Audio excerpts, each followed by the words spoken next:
Hello guys, hello people, welcome back to Ada Universe TV. I greet everybody in the house. If na the first time wey dey come across my video be this, or you dey watch my video before you never subscribe, I beg follow me, hit that button when it says subscribe. If you don't already subscribe, I say thank you, God go bless you. Now well. The matter will carry come today about this particular pastor who una go to see on our screen right now.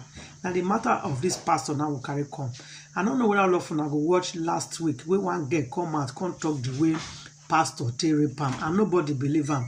As she talk everything where that pastor don't do, his parents self not believe. And I don't know why. Pastor and a woman be just like me and you. They see they make mistake and they see they did tempted. I don't know the reason why person go come out, come tell and say, see what the pastor doing, especially these children. The members and the society, they will condemn the person first. They not go see me, they investigate the matter. That thing they very, very bad. If any girl come and say this one what the pastor doing, we're not supposed to investigate that matter. No, so now we'll just condemn the person. So for the past years now, nobody they drink on the talk again what the pastor do there because nobody will believe them. I don't know why our Nigeria they do like that. I don't know why our government, our Nigeria so much believe in pastors. Once somebody come out and say, see what this pastor done, they go attack the person. Why do you people do that? It's all now pastor we they fight for so pastor now, pastor now woman be a man, a woman be like you. It can make mistake. Devil feel use them. So all pastors not they sent. Some of them they nothing. They do these things. So my own matter this thing they say if they pay me with so now they attack anybody when he come out, come talk about pastor. If anybody just come and talk about pastor, we're not going to attack him and don't judge the man of God. Let God judge the person. Why you go say, not judge man of God? This girl come and say, man of God, rape him. And I say, me live him for God. Why? Is it because he's a pastor? You will get him arrested and they'll investigate the matter and they go check out if it's true. If you do this girl, what they talk. Now understand that's how it is. It's supposed to be. Not be say because now pastor, now just drag the pastor, drag the case. It's not good, and I make this thing continue to go like this. I make this case they come out all the time, and now fear no let these girls then they come out again. They talk say see what the pastor do them because why people go judge them even before they talk them for their mouth. People already condemn them already. Saying a lie, not be pastor do this thing. So make una learn and make una they condemn people where come out and say see what the pastor do and more. Make una they look into the matter. Make una they investigate the matter. Well.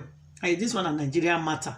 So, but if now abroad, now this country happen, police go dey involved, social welfare go dey involved. They go check and check the matter, see if not true or lie, than condemning that person. So my people, I represent on this girl today. Where she see they talk, waiting pastor doing. And if you see the comments, some people they believe and some people not believe and some people they even though they condemn man. So now that one I they pay me for, but they say one are they condemn person like this. Person not just stand up say this pastor doing this thing. We can investigate before we know what you go they talk than condemning the person straight away, even before hearing from the person. Now don't say now my pastor cannot do this. Why can you say your pastor cannot do this? Why? Your pastor na woman be. Why they deny for him? You know, not even ask the pastor if he do or you not do him. No, don't deny for him. Not be say I hate pastors, so no. But some of them, their character, the way they behave, you know, they right at all. So I beg, if you now watch this girl finish, you can't physically get anything we won't contribute for this matter. You get any opinion or anything we won't leave. I beg, make you not forget to leave on our comments for comment station. I go see you again for my next video. Thank you guys and God bless. Bye. Yes, although I didn't want to come because I was afraid, but I just felt it's actually worth it for people to really know what is happening out there and how these so-called men of God go about sleeping with women, impregnating them and ruining their lives, and also giving the other people who are out there a chance to speak out, and also letting mothers who are out there who entrust their daughters to men of God for them to also know that they can't be trusted and the lives of our young ladies out there are in danger if proper measures are not taken against these men of God. And that was the reason why I came out to speak on the behalf of other young ladies and myself. That's very interesting. How did you meet this Prophet Macaulay, and who is he, and how did he came across you? Because I heard some of the program, some of your revelation on some YouTube channels in London, but at the time, a particular guy that was handling it decided to, I don't know, maybe he changed the topic. But how did you came across this Prophet Macaulay, and who is he really? Some 7 years ago, I went for a program in my brother's church. It was a redeemed church where he was invited. That's when he gave me a prophecy concerning my life, that by the time I turned 25, that I'll run mad. You run mad? Yes, that was what he said. So that there was something I needed to do. So after then, he told us what to do. We actually followed his instruction. And I didn't see him then until later when I joined Genesis Global. When I got there, I saw him coming to the church, and the way he sees visions according to him, he tells a lot of people a lot of things, and people kind of testify to it that he's saying the truth, and the way he goes about doing his vision and everything. So everybody feels, including I, feels that he's a man of God and he's a very strong, spiritual, strong man. So he's been coming to our church several times. Then there was a day, I think in 2018, yes, I saw him. I was at Abulegba, so I think a mall, towards a mall. I went there, I greeted him with excitement. He gave me his number. I told him that I've known him 7 years ago. He came to our church, that somebody that had given me a prophecy before and all. So we exchanged numbers. To cut the whole story short, he called me one day and said he wanted to meet my fiancé. That, do I have a relationship? I said yes. He said he wanted to meet the person I was. So he told me to come and meet him up at an hotel, which I actually went to with my which hotel? Havana Hotel and Suites at Gowan Estate. So I went there. So on getting there with my fiancé, he now told my fiancé that I was a good person, I'm a good child. He said a lot of things about me as if he had known me. He said it was the Spirit of the Lord that told him that I'm a very decent lady. He said many, many things. And he said the guy should not treat me badly. And I attested at that time that no, he's a perfect young man. He now said, we now told him that my introduction was close, like it was 4 weeks close by, that we had 4 weeks to my introduction, that I should pray along with us and everything. So I think that the following week, I think he called me on a Sunday and told me that I should fast on a Tuesday, that he wanted to, there was a revelation he saw, he wants to pray for me about it. So, and I said, can't he talk about it over the phone? He said no, that he had to see me in person. So he said he was coming to Genesis on Tuesday. So I said, okay, no problem. That okay, when he comes, that he should let me know so that we can see and talk about it. Which of the parishes of Genesis? The one at Alakoko. Okay.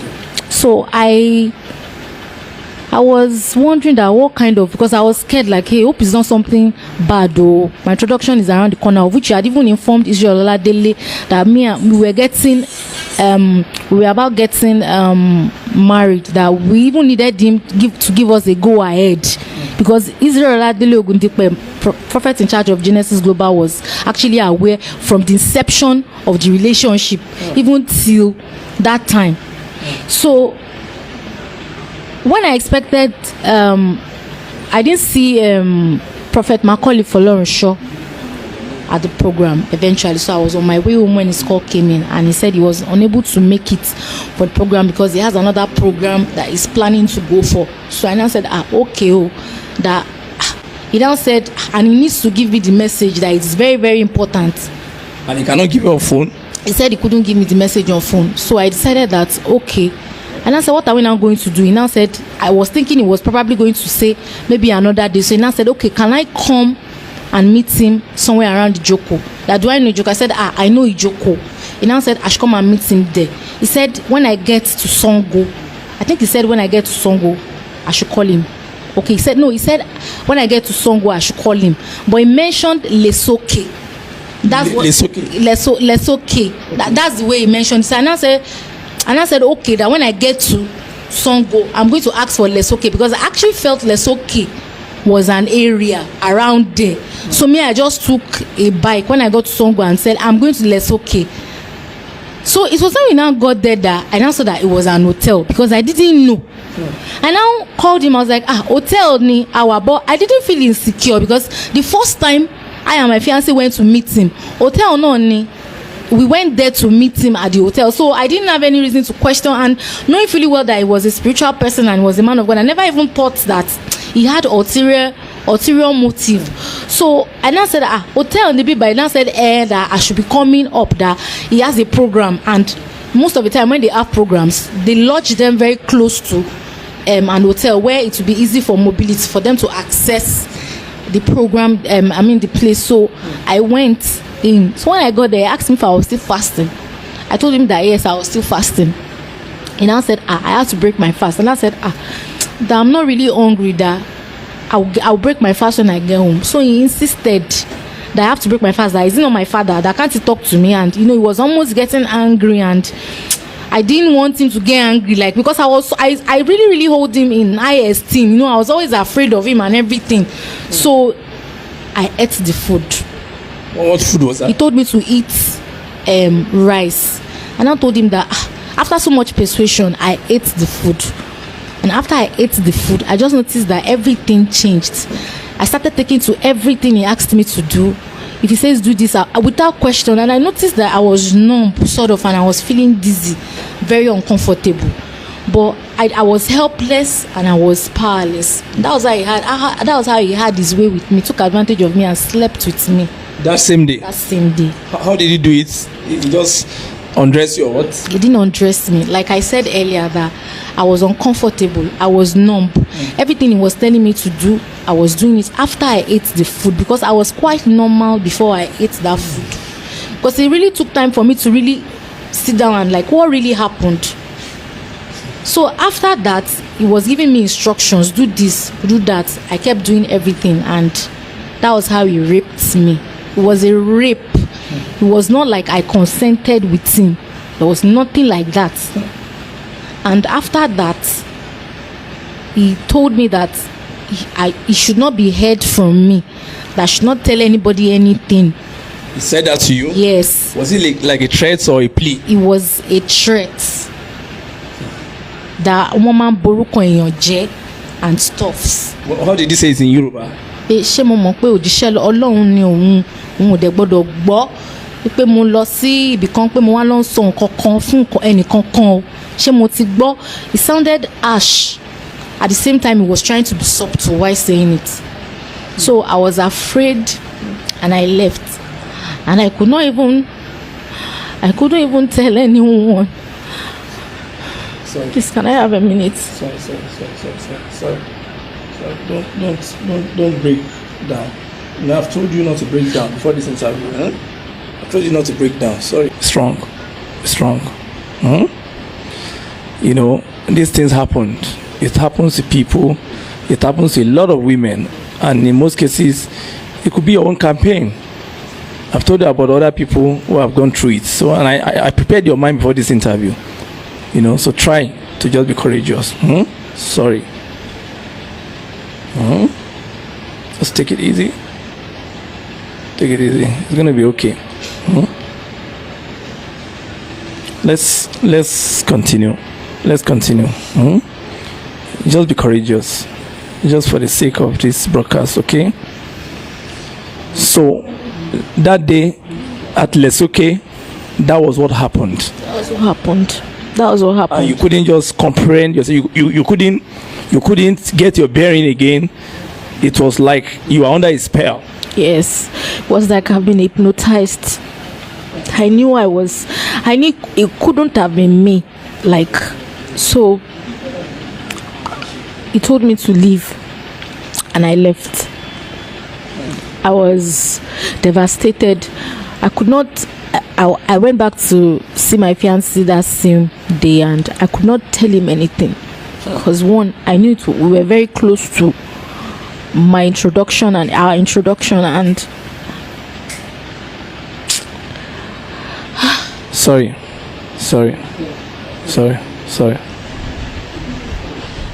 Take it easy. Take it easy. You have to be strong. I know you're young. person. It's not easy when people break your heart. That's what happened. Just take it easy. And increase your voice. Sorry. And you couldn't just, you are not even free to tell him what happened. He noticed something was wrong. Okay. He repeatedly asked me that what was the problem. He kept asking me, but I could not tell him because I was so afraid. I didn't know what he would do at that time, so I decided not to tell him anything. I was still not fine. Like, after so many days, I still was not myself. Not quite long. 3 weeks later, I discovered I was pregnant. My God. Were you able to do that, your traditional marriage? No. So what happened? Before was it before that you discovered you were pregnant, or after that didn't take place? After the incident. Okay. I couldn't tell him what has happened. And I felt so guilty that I was the one feeling guilty, actually. I wasn't supposed to feel that way, but I was feeling that it was all my fault, that if I had not gone there. So I could not even go further with anything anymore. Like, he would tell me, I started, especially when I discovered that I was pregnant. At that time, I could not, it was like the introduction and everything was not even flexible. I didn't know how I was going to. So at that time, he was not asking me that what is the problem. That why my fiancé was asking me that why am I not, what is really happening. I couldn't tell my parents anything any longer about the whole thing. So when I discovered that I was now pregnant, I called this man and I told him that, excuse me, sir, this is what has happened. Me following Chioma calling? Yes. The man just treated me like an animal. How? Just damned me over the phone that she mo fe ba ministry on Jenny. That was what his response? Yes, she mo fe ko ba on ni. That I should go and look for a way to sort it out and everything. Thing that you told him in a humble way that daddy, I've missed my period. So he just trashed you on phone? He just trashed me over the phone. So I went for it. He now told me that I had to look for a way to go and get rid of the pregnancy forcefully. And knowing fully well that I was about getting introduced and probably engaged at the same time, I didn't know what to do. I was confused. You were totally confused. I was totally confused. So I had to go and get rid of the pregnancy. How was the experience? It was painful. How many weeks was that pregnancy then? It was 3 weeks. Speak loud. It was 3 weeks. Okay. It was 3 weeks. So after the whole thing, all of a sudden I saw his call. Again. But I noticed that ever since that first incident, he had a very strong hold on me. I'm not always able to turn back or resist or words. If he shouts at me, I'm not always able to. I can't even control myself around him. Like he has this strong hold on me, on my emotions. I can't. So when he came back, he was begging over the phone and he requested I wanted to see me. He begged and begged. I told him I wouldn't see him, that after all he did to me, that there was no how I would see him. I never wanted to set my eyes on him. I started saying many things. He later said I should please. I now reluctantly said, okay, no problem. I was going to see him. I got there I was on my way with so much anger that I'm going to talk, I'm going to this, I'm going to that. I was so angry. But on getting there, I couldn't say anything. You became calm again? I became very calm.